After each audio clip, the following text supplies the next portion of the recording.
पन्हाळा तालुक्यातील कोडोली येथे प्रतिबंधित गुटखा आणि सुगंधी पान मसाल्यांची अवैध साठवणूक आणि घाऊक विक्री होत असल्याच्या तक्रारीवरून संयुक्त धडक कारवाई करण्यात आली।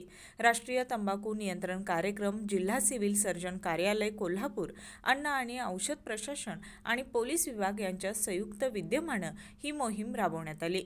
जिल्हा सल्लागार डॉक्टर व्ही. आरळेकर, अन्न सुरक्षा अधिकारी विजय पाचपुते, कडोली पोलीस ठाण्याचे अधिकारी आर. पाटील आणि उपजिल्हा रुग्णालयातील दंतचिकित्सक डॉक्टर भूमिका फतेवाडे यांच्या मार्गदर्शनाखाली पथकाने कोडोली बसस्थानक, उपजिल्हा रुग्णालय परिसर आणि इतर ठिकाणी तपासणी केली। तपासणी दरम्यान सार्वजनिक ठिकाणी तंबाखूजन्य पदार्थांची विक्री, साठवणूक आणि वापर आढळून आल्यानं 13 जणांवर सिगारेट आणि इतर तंबाखूजन्य उत्पादने अधिनियम 2003 अंतर्गत कारवाई करण्यात आली। यामध्ये एकूण 2600 रुपयांचा दंड वसूल करण्यात आला। यावेळी संबंधितांना तंबाखूजन्य पदार्थांच्या सेवनामुळे होणाऱ्या गंभीर आरोग्य धोक्यांबाबत माहिती देत जनजागृती करण्यात आली।